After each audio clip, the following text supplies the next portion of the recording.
அனைவருக்கும் வணக்கம். இது நம்மளுடைய 50வது வார பதிவா இருக்கு. இந்த நிகழ்ச்சியை தொடர்ந்து பார்த்து ஆதரவு கொடுக்குற உங்க அனைவருக்கும் மிக்க நன்றி. இப்போ நிகழ்ச்சிக்குள்ள போயிடலாம்.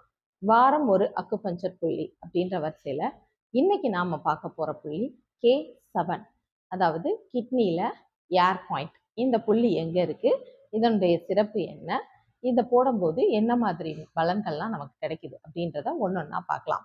K7 அப்படின்றது எங்க இருக்குன்னா, பிக்சர்ல காட்டுற மாதிரி இந்த கணுக்கால்ல இருந்து இந்த இடத்துல இருந்து 2 சுன் தொலைவில், 2 சுன்றது 3 விரல் வைக்கக்கூடியது, அந்த இடத்துல முடியக்கூடிய இடத்துல இருக்கக்கூடியது தான் K7. இந்த புள்ளியை போடும்போது என்ன பலன் கிடைக்கும் அப்படின்னா, நீர் காற்றுக்கு போகுது. நீர் காற்றுக்கு போகும்போது என்ன வேலை நடக்கும் அப்படின்னு பார்த்தா, காற்றை நகர்த்தி கொண்டு போகும்.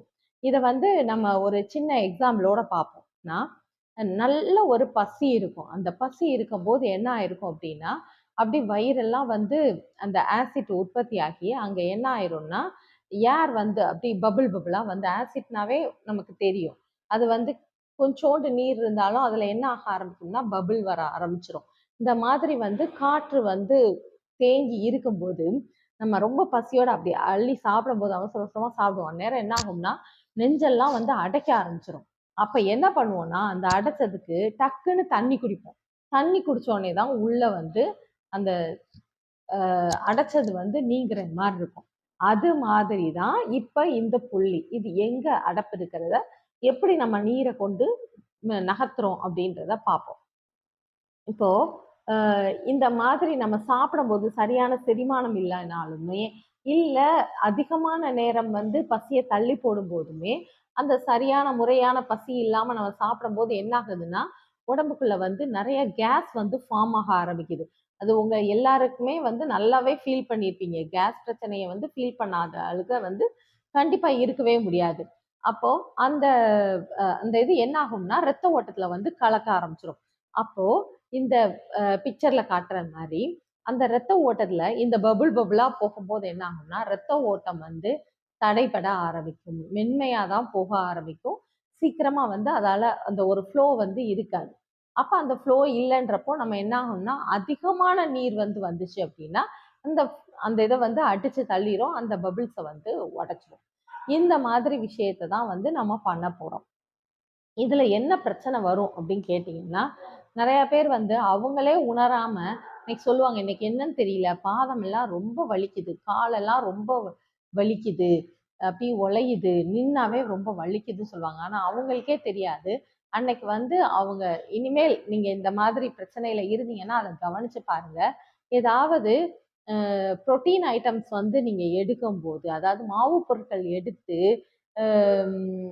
கார்போஹைட்ரேட்ஸாக இருந்தாலும் சரி, ப்ரோட்டீனாக இருந்தாலும் சரி, ஏதோ ஒன்று எடுக்கும் போது சரியாக டைஜஷன் இல்லாமல் அப்போ ஏர் ஃபார்ம் ஆனதுனால தான் உங்களுக்கு அந்த பெயின் வந்திருக்கு அப்படின்றத நீங்கள் இனிமேல் ஃபீல் பண்ணி பார்த்தீங்கன்னா தெரியும். அன்னைக்கு எடுக்கிற அன்னைக்கு மட்டும் நமக்கு வலி கூடுது அப்படின்றத. ஸோ இந்த இந்த மாதிரி பிரச்சனை உள்ளவங்களுக்கு என்ன ஆகும் அப்படின்னா, பாதத்தில் ரொம்ப வலி இருக்கும். ஏன்னா இது கீழே இருந்து திரும்ப மேலே ஏறணும் இல்லையா? அப்போ அந்த ஏறும்போது இந்த பபுளையும் சேர்த்து தள்ளணும், அந்த காற்றையும் சேர்த்து நகர்த்தணும் அப்படின்றப்போ அது ரொம்ப கஷ்டமா இருக்கும். அதாவது நல்ல காற்று அப்படின்றக்கூடிய ஆக்சிஜன் இதை ரத்தத்தை நகர்த்தி கொண்டு செல்லும். ஆனா இந்த கெட்ட வாயு கார்பன் டை ஆக்சைடு மிகும் போது அது என்ன ஆகும் அப்படின்னா, இது ஏற்கனவே கனமான வாயு. அப்ப அந்த ரத்த ஓட்டத்தை குறைக்கக்கூடியதா இது அமையுது. அதனால அவங்களுக்கு பாதங்கள் வலிக்க ஆரம்பிக்கும். காலை பலவீனமா உணர்வாங்க. இன்னும் சொல்ல போனா வாத நோயாளிக்கு இருக்கக்கூடிய நிலை அவங்களுக்கு இருக்கும். அதாவது நம்ம ஒரு பஸ்லலாம் டிராவல் பண்ணும்போது ரொம்ப நேரம் அசைவு இல்லாம, பிளட் சர்க்குலேஷன் இல்லாம இருந்தோம்னா எப்படி கால் மதத்து போகுதோ அதே நிலை நார்மலா அவங்களுக்கு இருக்கும் போதுமே மதப்பு ஏற்பட ஆரம்பிக்கும். அப்படிப்பட்ட நபர்களுக்கு இந்த பாயிண்ட் போடும்போது நல்ல ஒரு ரிசல்ட் இருக்கும். அப்புறம் இந்த இதை நகர்த்தவே முடியல, நீர் ரொம்ப கம்மியா இருக்கு அப்படின்றப்போ அது என்ன ஆகும் அப்படின்னா, கால்கள்லயே தேங்கி நீர் வீக்கமா கால்கள் வீங்க ஆரம்பிச்சிடும். மெயினா காலில் தான் இந்த பிரச்சனை அதிகமா தெரியும். ஸோ அந்த மாதிரி அந்த பிளட் சர்க்குலேஷன் இல்லாம கால் வீக்கம் அடைகிற நபர்களுக்கும் இந்த பாயிண்ட் போடும்போது ஒரு நல்ல ஒரு ரிசல்ட் இருக்கும்.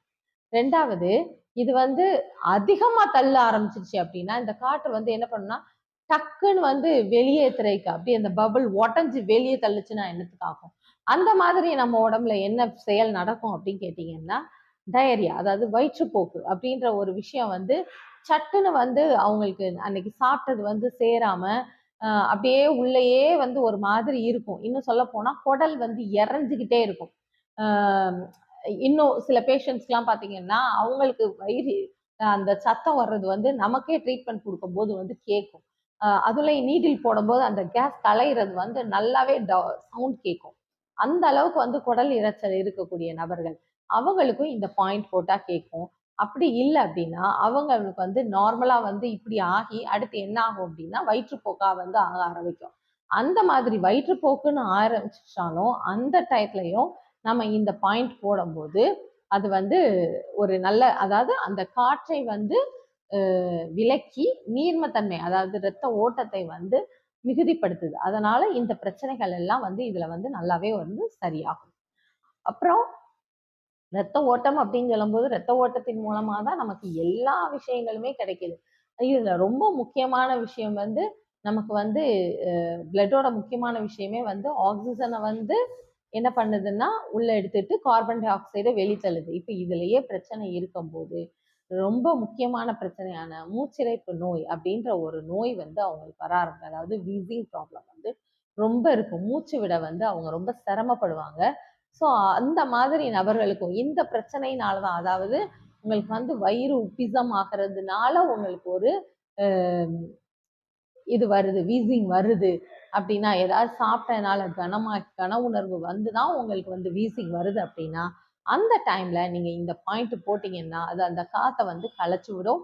ஸோ உங்களுக்கு அந்த மூச்சிரைப்பு நோய் அப்படின்ற பிரச்சனை வந்து தீரும்.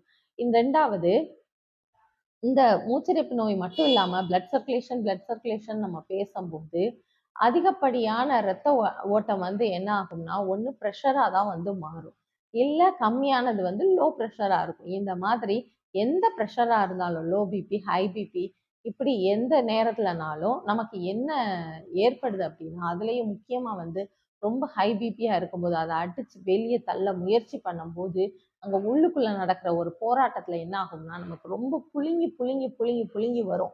அதாவது சாப்பிட்டு உட்காந்த இப்படி வேர்த்து கொட்டுது அப்படின்னு சொல்லுவாங்க இல்லையா, அந்த மாதிரி ரொம்ப அதிகமா, அளவுக்கு அதிகமா நார்மலா இருக்கிறத விட வியர்வைன்றது வேணும். அந்த அளவையும் மீறி நமக்கு அதிகமான அளவுல வந்து வேர்த்து கொட்டும் போது நம்ம இந்த பாயிண்ட் போடும்போது ஒரு நல்ல ஒரு ரிசல்ட்டும் இல்லாம இந்த நீர் பற்றாக்குறை, நீர் வந்து போக வேண்டிய இடத்துக்கு போகாம இருக்கும்போது என்னாகும், இப்ப வந்து மண்ணுக்கு வந்து சரியான அளவு நீர் கிடைக்கல. அப்ப அந்த மண் என்ன ஆகுது, அப்படியே வந்து வறண்டு சுருங்கி போயிருது, அந்த வளம் இல்லாம ஆயிடுது. அதே மாதிரிதான் நம்மளுடைய தசைகள் வந்து எங்கேயாவது வந்து அப்படி சுருங்கி போகுது, வறட்சி ஆகுது அப்படின்னாலும் இந்த பாயிண்ட் போடும்போது அதுல ஒரு நல்ல ரிசல்ட் இருக்கும். அந்த தசை சுருங்குதல் அப்படின்னு மட்டும் இல்லாம அந்த நீர் வந்து பற்றாக்குறையால என்ன ஆகும் அப்படின்னா டக்கு டக்குன்னு வந்து பிடிப்பு வந்து ஏற்படும். அதாவது ஒரு ஃபிளெக்சிபிலிட்டி இல்லாம அந்த இடத்துல வந்து நமக்கு வந்து அடிக்கடி வந்து எங்கேயாவது பிடிச்சிக்கும்.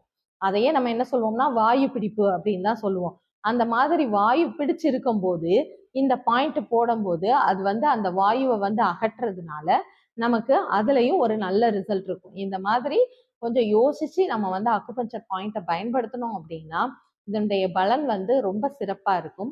அக்குபஞ்சர் எனும் அற்புதமான மருத்துவத்தை அனைவரும் பயன்படுத்தி பலன் பெற வேண்டும் என்று கேட்டுக்கொள்கிறேன். நன்றி, வணக்கம்.